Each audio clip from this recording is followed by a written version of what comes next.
Hello folks, I'm here at my usual begin the garden walk on the porch.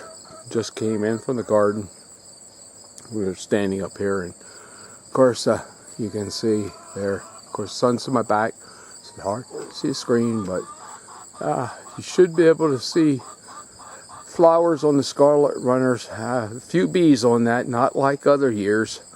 But there is some buzzing, and we'll see if we can capture some of that while we're down there. But anyway, there's some bee activity, just not what we're accustomed to. And I watched the video with my friend Dale up in Canada, and he said he has his video. There was loads of bees, but I just came in from the garden, and this is. What I have that big bowl, and if you want to know how big that bowl is, well, that's a 2-gallon pail behind it, and I would say the quantity is pretty much similar. The bowl was bigger, and of Thai chili. So later this afternoon, I have to pick a few tomatoes. I'm going to make Indonesian. I'm not going to say the word in Indonesian because, well, I'm not sure I'll get it right, but we have the Thai or bird's eye chilies, a couple Buddha chalokias or ghost chilies in there, and a couple Chinese 5-color, and I'm going to make chili paste. Last year I was unable to. Last year the crop was real poor. All peppers did poorly last year here. I'm amazed at how some years some things really are abundant, and other things aren't, and in other years those other things are. This year has been an extremely dry year, so beans have done very well. The pickles and the squash did well last year, but not so much. But we'll look at some of the things that are doing well and some of the things that aren't. Okay, we're here at the lower patch, and you can see it has quite a few weeds, but there are several bumblebees there, Dale. And I don't know if you can see them, but I don't know if they're in frame there. Yeah, there they are. There are a few, and there's some honeybees there.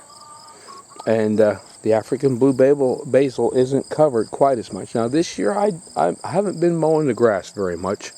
I want to give the bees as much clover. That's the Dutch clover, and you can see there's bees on that there. I don't know if it shows up or not, but I just saw one bumblebee down in there somewhere, and I'll have to look for him when I do the editing. Not very good at it, but anyway, I do try to accommodate the bees. So you can see my lawn looks pretty tough, but the clover's in it, and it makes it harder for me to get around. I see there, you can see down there by the almond tree, Hall's Hardy. We have peppers down in there. I saw in the back there somewhere. Yeah, that red one right there. That's a Buddha chalokia. World's hottest up until recently. A couple bird's eyes in there I didn't pick. I should come down and pick them before I make my paste. But we'll go down and get a closer look at the well, no, we won't go down in. I want to show you there's the fig tree, and he is really I'm sorry. Get him in there. Fig tree, he is really growing well for freezing back to the ground. No figs on this year yet. And of course the cone flowers are still blooming nicely. The butterflies are on them. And over here on this tree, this year last year it did, I got one heart nut off the tree. But here you can see that unlike last year, both trees are just, and there's my hand behind it so you can get an idea. Their heart nuts aren't real big, but they do crack out easier than black walnuts. And there is cluster after cluster of these guys, like bunches of bananas almost. And if you want a tree that's going to bear really quick, heart nut will do it. It'll cross with the butternut. Butternut is the American walnut, or white walnut, but it'll take a long time. Okay, we'll go going, oh, there's the amaranth. I love the way it looks in late summer, fall. Gets to be very beautiful. Some are red, some are orange. There's various colors. Okay, we'll go down in and take a look in the garden.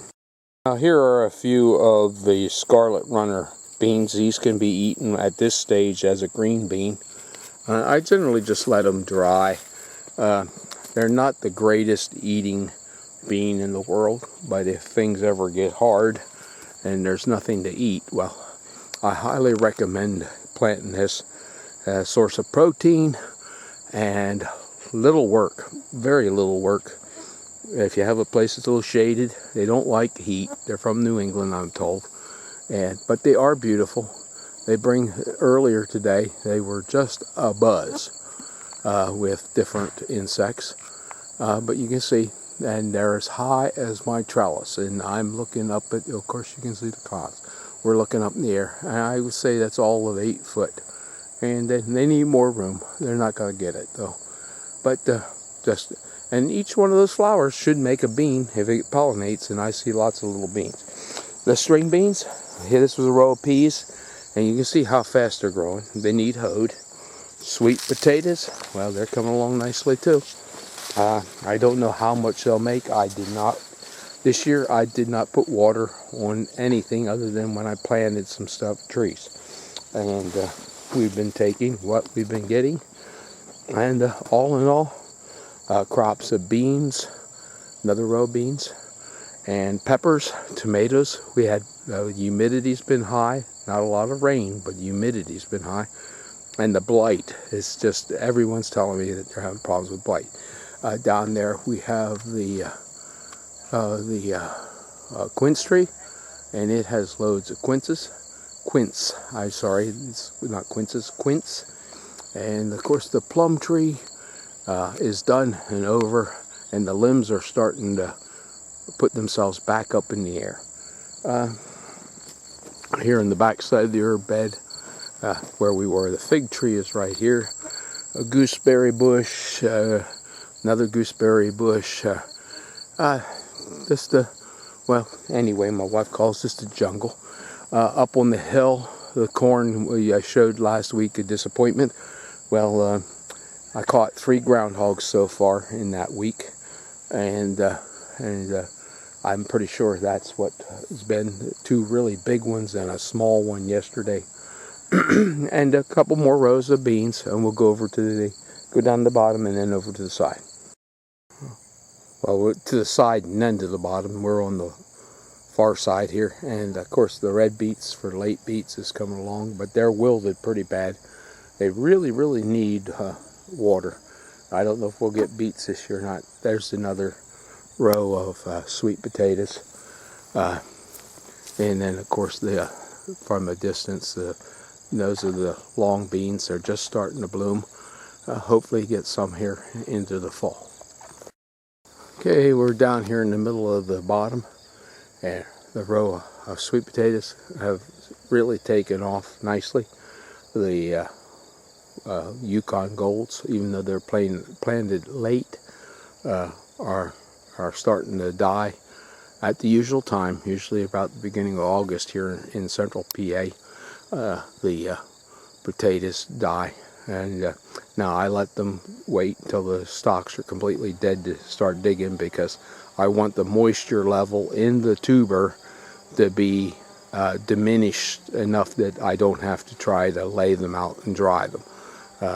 If the ground's not wet and I let the stalk dry, the moisture in the potato will decrease enough that I don't have to lay them out as the old timers did on racks or on the bed of a hay wagon to dry.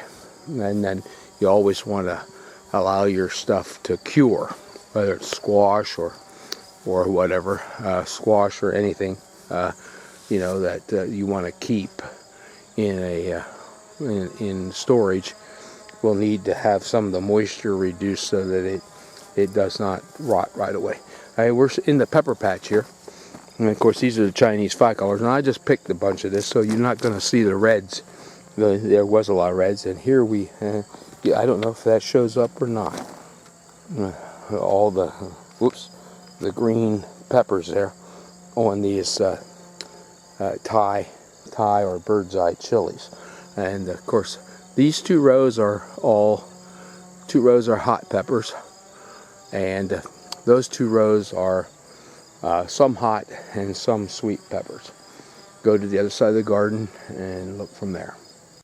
Okay, we're over here on the other side looking at the lower end of the lower patch. Corn. I planted some corn. Oops, I'm sorry, I didn't have it down.